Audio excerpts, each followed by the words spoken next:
Assalamualaikum warahmatullahi wabarakatuh.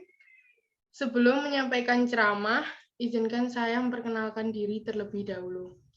Perkenalkan, saya Hernika Dwi Ani Langsari, NIM 210131600903 dari Offering PAI A16. Baik, marilah kita mulai. Alhamdulillahirabbil alamin. Wassalatu wassalamu ala asrofil anbiya'i wal mursalin wa ala alihi wa sahbihi ajma'in. Amma ba'du. Yang terhormat kepada Bapak Rizal selaku dosen pengampu mata kuliah umum Pendidikan Agama Islam serta teman-teman yang saya sayangi. Pertama-tama, pada kesempatan yang penuh berkah ini, saya ingin mengajak teman-teman sekalian untuk memanjatkan puji syukur kehadirat Allah SWT yang telah memberikan rahmat, hidayah, serta inayahnya kepada kita. Sehingga pada detik ini, kita masih bisa merasakan nikmatnya hidup dan kehidupan dengan tetap berpegang teguh pada ajaran Islam. Sholawat dan salam tak lupa kita sanjungkan kepada junjungan kita Nabi besar Muhammad SAW, Nabi akhirul zaman, teladan umat manusia di dalam menjalani kehidupan. Teman-teman yang saya sayangi, berikut merupakan cuplikan video yang akan saya tayangkan. Iya, Ibu.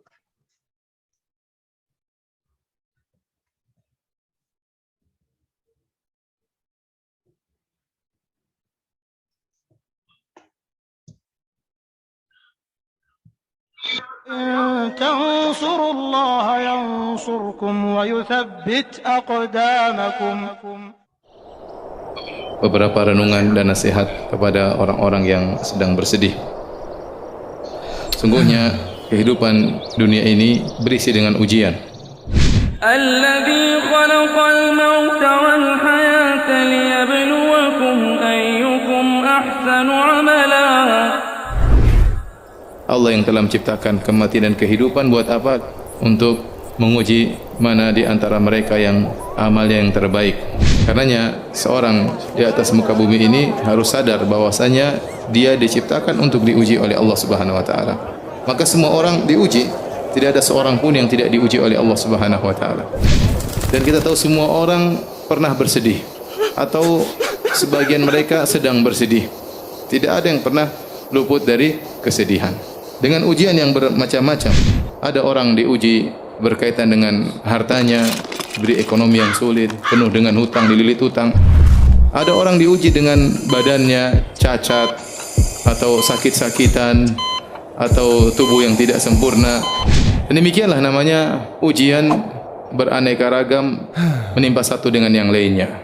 Memang berbeda-beda, ada yang ujiannya sedikit dan ada ujiannya banyak. Tetapi semua orang diuji oleh Allah Subhanahu wa taala. Dan siapapun orangnya, mau kaya atau miskin pasti diuji ya. Sebagaimana sering saya sampaikan, bukan hanya orang miskin yang diuji, orang kaya, para pejabat, para penguasa, mereka juga diuji, mereka juga bersedih. Betapa sering kita melihat foto seorang pejabat yang mungkin tersenyum dalam foto tersebut. Namun kita lihat senyumannya penuh dengan keterpaksaan. Di balik senyuman tersebut dia menyimpan banyak penderitaan. Oleh karenanya, siapapun orangnya di dunia ini pasti diuji. Baik orang yang soleh maupun yang tidak soleh. Terlebih lagi Allah menjanjikan orang-orang yang beriman dengan ujian yang lebih berat. Kata Allah Subhanahu wa taala, Alif Lam Mim ahasiban nasu ayyutraku ayyaqulu amanna wa hum la yuftanun. Wa laqad fatanna alladhina min qablihim fala ya'lamanna Allahu alladhina shadaqu wa la ya'lamanal kadhibin. Kata Allah Subhanahu wa taala, Alif Lam Mim, apakah manusia dibiarkan mereka berkata beriman sementara mereka tidak diuji? Sungguh kami telah menguji orang-orang sebelum mereka agar Allah tahu mana yang imannya benar dan mana yang imannya dusta. Apakah kalian menyangka kalian akan masuk surga sementara belum datang kepada kalian ujian yang pernah menimpa orang-orang sebelum kalian? Mereka ditimpa dengan penderitaan, dengan kesusahan, digoncang oleh Allah Subhanahu wa taala. Jadi orang yang beriman justru dijanjikan ujian oleh Allah Subhanahu wa taala. Maka Imam Ahmad ditanya, kapan seorang beristirahat? Kata Imam Ahmad rahimahullah, sampai dia menginjakkan kakinya di surga baru dia apa? Istirahat. Oleh karenanya kita harus sadar bahwasanya dunia ini isinya adalah ujian.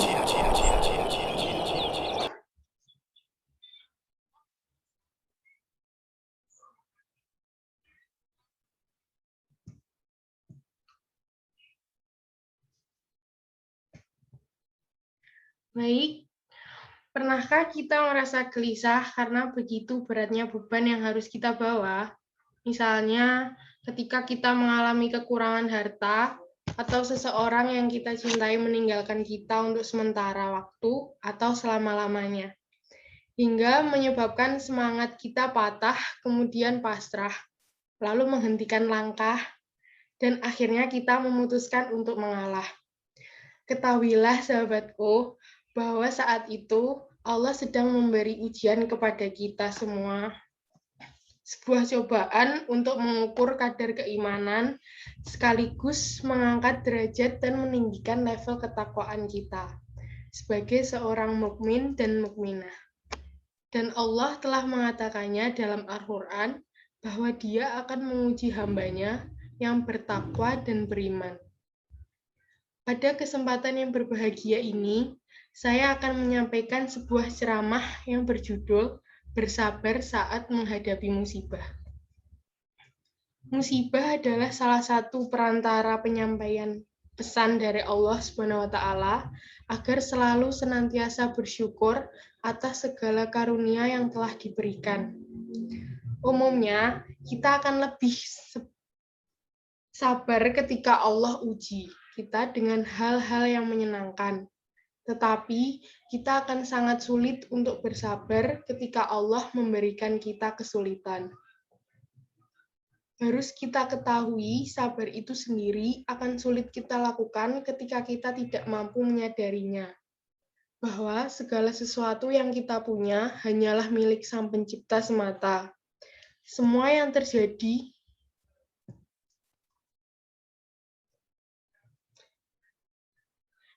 yang terjadi di dunia ini sudah kehendak darinya. Jika kita menyadari segala yang kita punya itu adalah milik Allah dan titipan Allah, maka ketika Allah mengambilnya dari kita, insya Allah kita akan lebih mudah menerimanya. Di dalam dunia ini, panah-panah musibah dan tombak-tombak bala selalu ada dan datang silih berganti. Sungguh kita hidup di dunia yang penuh dengan ujian dan cobaan, kesusahan dan kesedihan. Seseorang dalam menjalani kehidupan ini dengan fase-fase kehidupan yang dilaluinya tidak terlepas dari dua keadaan. Yang pertama, seseorang mendapatkan sesuatu yang diinginkan dan terhindar dari segala yang tidak diinginkan. Dalam kondisi ini, tugasnya adalah bersyukur dan mengakui bahwa semua itu adalah nikmat dari Allah Ta'ala.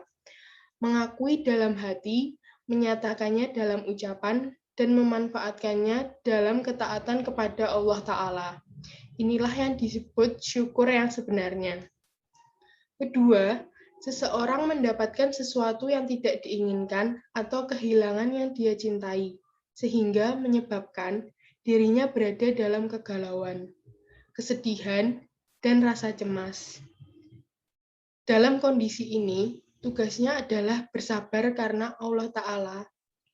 Kita belum dikatakan sabar karena ketika mencapai batasnya. Mungkin itulah cara Allah merangkul kita agar lebih dekat dengannya. Mungkin Allah rindu akan kekhusyukan ibadah kita. Janganlah dia marah, gusar, dan mengadukan apa yang terjadi pada dirinya kepada makhluk. Akan tetapi mengadu kepada Allah Ta'ala. Barang siapa yang mendapatkan kesusahan, ia harus bersabar, dan ketika mendapatkan kesenangan, ia bersyukur, maka seluruh kehidupannya merupakan suatu kebaikan. Dengan demikian, ia akan mendapatkan pahala yang banyak, dan namanya akan selalu diingat oleh manusia. Karena pada hakikatnya, segala yang datang dari Allah pastilah baik dan mengandung hikmah, meski pedih dan erat. Bicara tentang sabar menghadapi musibah, kita teringat dengan kisah Nabi Ayub alaihissalam. Nabi ini kekasih Allah yang dicintai Allah dan diberikan rezeki yang lebih dari cukup. Hebatnya, Nabi Ayub punya rezeki berlebih, tetapi tidak sombong, melainkan dermawan.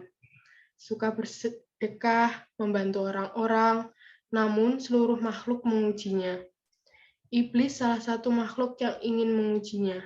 Nabi Ayub tetap bersabar dalam menghadapi musibah yang diberikan, dari kebunnya yang terbakar, ternaknya yang mati, dan anaknya yang meninggal, hingga Allah memberikan penyakit aneh.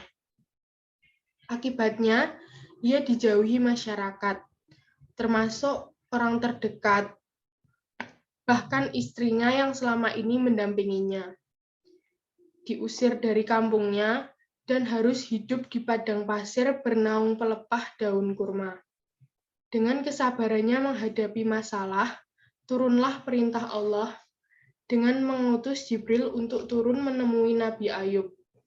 Dihentakkan kaki Nabi Ayub di pasir hingga keluar air. Membasahi bajunya, lalu dibasuh ke tubuhnya. Atas perintah Allah, sembuhlah beliau. Ketika Nabi Ayub masuk kembali ke perkampungan dengan wajah tampan seperti semula, maka semua orang memujinya, termasuk istrinya. Namun, karena sudah terlanjur bersumpah mencambuk istrinya kalau ia kembali sembuh, maka ia diminta Allah SWT untuk menunaikan sumpahnya tanpa menimbulkan rasa sakit pada istrinya.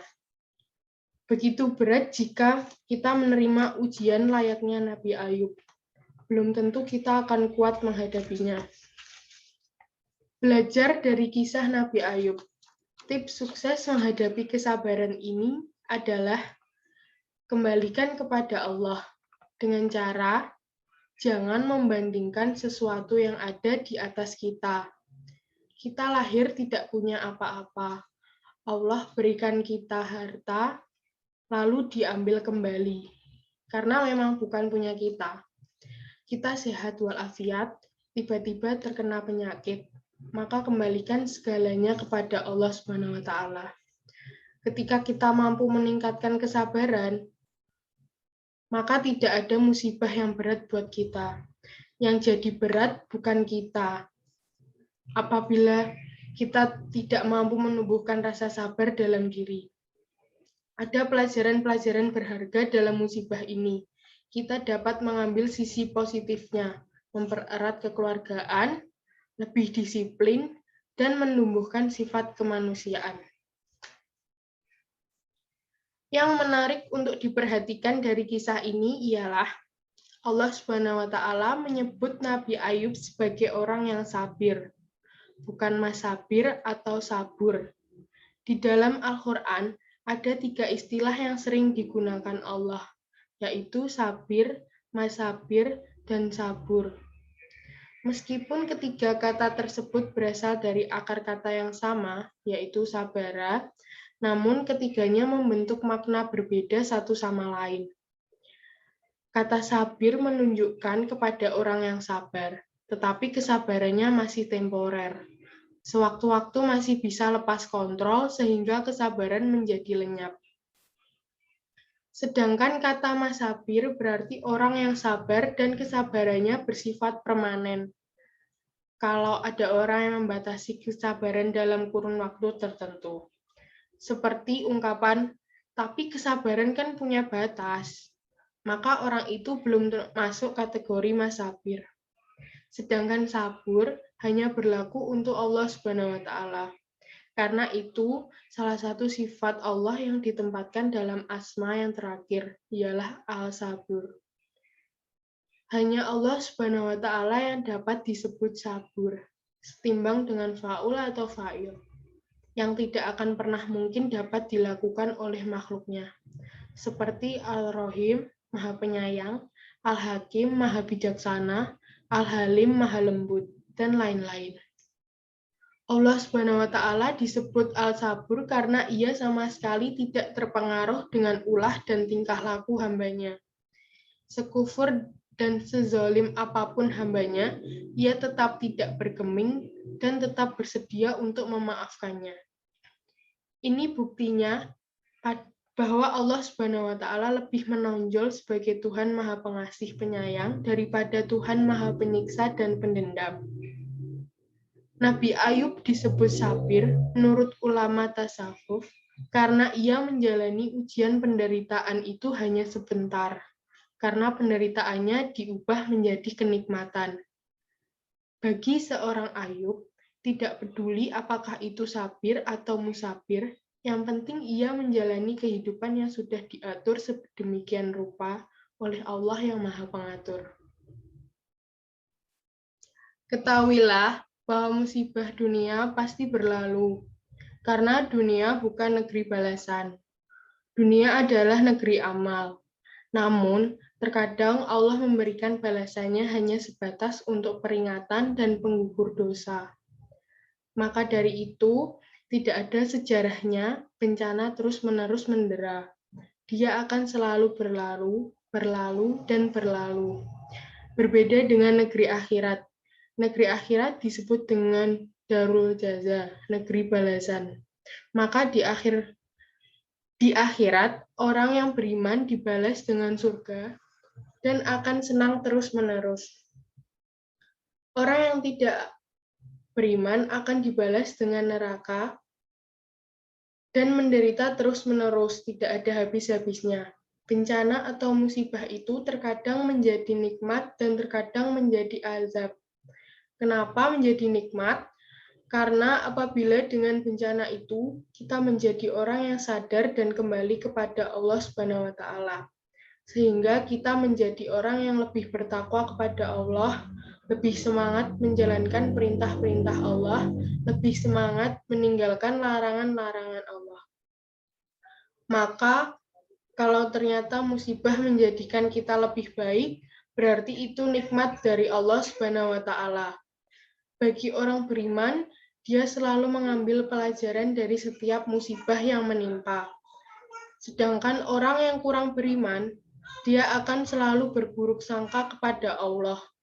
Dari setiap musibah yang menimpa, orang yang beriman segera kembali dan banyak istighfar kepada Allah Subhanahu wa Ta'ala. Dia mengakui dosa-dosanya di hadapan Allah Subhanahu wa Ta'ala. Lalu dia berusaha untuk senantiasa memperbaiki ibadah yang selama ini mungkin banyak ditinggalkan. Maka musibah itu menjadi nikmat. Bisa jadi orang yang tadinya jarang sholat menjadi rajin sholat. Jika setelah mendapatkan musibah, yang sebelumnya kita jarang berzikir menjadi rajin berzikir. Yang tadinya jarang membantu orang lain dalam kebaikan, setelah mendapatkan musibah, kita menjadi orang yang selalu berusaha bahu-membahu dalam kebaikan. Maka itu berarti musibah menjadi nikmat untuk kita.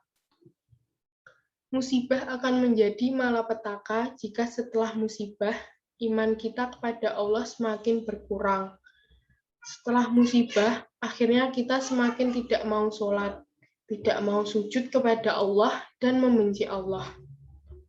Sebagian orang ketika ditimpa musibah, dia bukannya kembali kepada Allah, tapi justru menentang Allah Subhanahu wa Ta'ala. Padahal seharusnya orang yang beriman kepada Allah ketika diberi musibah, jangan seperti itu. Kewajibannya adalah kita berbaik sangka kepada Allah. Yang pertama, tidak mungkin Allah menzalimi hamba-hambanya, tapi yang zalim adalah hamba-hambanya. Kedua, Allah ingin dengan musibah menggugurkan dosa-dosa kita dan mengangkat derajat kita. Allah ingin agar kita mau kembali kepada Allah. Kita menjadi tunduk, sujud, dan terus mengingat Allah Subhanahu wa Ta'ala. Lebih semangat mengkaji Al-Quran, mengkaji hadis, dan Nabi. Maka jadikanlah musibah menjadi nikmat untuk kita.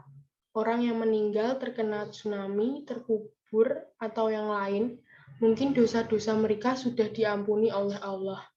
Kita tidak tahu. Nah, kita yang masih hidup ini harus berpikir apakah setelah musibah ini berlalu, apa kira-kira kita akan wafat di atas kebaikan atau tidak. Karena yang namanya kematian adalah suatu yang pasti. Kita yang masih hidup ini pasti akan menyusul mereka. Kita bisa selamat dari tsunami, tapi kita tidak akan selamat dari kematian. Kita selamat dari gempa, tapi kita tidak akan pernah selamat dari malaikat maut. Suatu hari malaikat maut pasti akan menjemput kita. Tak ada ujian yang tak bisa dilalui, karena Allah telah mengukur kemampuan setiap hambanya, dan Allah tidak akan pernah memberikan ujian yang melebihi kadar kemampuan hambanya. La yukallifu lahu nafsan illa wus'aha. Jadi hadapilah setiap ujian yang datang dengan sabar dan ikhlas. Sekalipun cobaan datang silih berganti, seakan tak pernah habis dan tak pernah berhenti. Karena sebesar apapun ujian atau masalah yang kita hadapi, kita masih punya Allah yang Maha Besar. Banyak cara yang bisa dilakukan oleh umat muslim dalam menghadapi masalah besar, seperti mendirikan sholat tepat waktu, mencoba mendekatkan diri kepadanya dengan meminta pertolongan melalui doa, berserah diri kepadanya, dan selalu mempunyai pandangan positif dari Allah Subhanahu wa Ta'ala yang akan memberikan jalan terbaik menurutnya. Mari sahabatku, kita renungkan kehidupan ini dan kita akan temukan betapa luasnya karunia dari Allah dan betapa lebarnya pintu pertolongan Allah bagi siapapun yang mau berdoa kepadanya. Dan seiring berjalannya waktu, kita akan tahu dengan izin Allah bahwa sebenarnya Allah menginginkan hambanya supaya menjadi mukmin dan mukminah yang tangguh, tidak mudah mengeluh, dan mampu bangkit ketika terjatuh. Dengan ini, seharusnya kita menjadi lebih baik, lebih semangat berbuat ketaatan kepada Allah Subhanahu wa Ta'ala. Maka, jadikan musibah itu menjadi pelajaran yang berharga untuk hidup kita. Jadikan musibah sebagai motivasi untuk meninggalkan maksiat, meninggalkan hal-hal yang membuat Allah marah kepada kita. Jadikan ini sebagai cambuk untuk semakin kita menjadi takut kepada Allah Subhanahu wa Ta'ala. Berdasarkan uraian-uraian yang saya sampaikan, musibah adalah bagian dari kehidupan seorang mukmin. Semua manusia diuji tanpa terkecuali. Kemudian, diri kita sendiri yang menentukan apakah kita sanggup menghadapinya, dan termasuk ke dalam golongan orang-orang yang sabar, ataukah malah semakin terpuruk dan tenggelam dalam kesedihan. Oleh karena itu, tetaplah tawakal dan bersabar. Yakinlah bahwa Allah tidak akan pernah meninggalkan hambanya sendirian. Sedangkan Dia berdoa, memohon pertolongan, dan yang terakhir, bersiaplah menyambut kabar gembira bagi orang yang sabar dari ujian Allah. Berikanlah kabar gembira bagi orang-orang yang sabar, yaitu pahala dari Allah yang tiada batas. Semoga Allah senantiasa memberikan kesabaran kepada kita semua dan menggolongkan kita ke dalam orang-orang yang sabar dalam menghadapi ujian dari Allah. Semoga apa yang saya sampaikan ini dapat bermanfaat dan menjadi pembelajaran untuk kita semua, terutama bagi diri saya pribadi. Dan semoga kita dapat menjadi pribadi yang lebih mencintai Rasul dan senantiasa taat dan istiqomah dalam menjalankan kewajiban-kewajiban kita sebagai seorang muslim dan muslimah. Mudah-mudahan kita selalu diberikan kesehatan dan kesabaran oleh Allah dalam segala apa yang diberikannya, dan selalu menjadi orang yang bersyukur atas nikmat yang diberikannya kepada kita semua. Demikian ceramah agama yang dapat saya sampaikan pada kesempatan ini. Semoga dapat bermanfaat bagi kita semua dan dapat kita aplikasikan dalam kehidupan sehari-hari. Lebih dan kurangnya mohon dimaafkan, yang benar datangnya atas bimbingan Allah Subhanahu wa Ta'ala yang Maha Benar, dan yang salah, khilaf atau keliru itu datangnya dari saya pribadi, sebagai manusia biasa yang tidak pernah luput dari salah, khilaf, dan dosa. Akhirul kalam, subhanaka Allahumma wa bihamdika asyhadu alla ilaha anta Astaghfiruka wa atubu ilaih. Wassalamualaikum warahmatullahi wabarakatuh.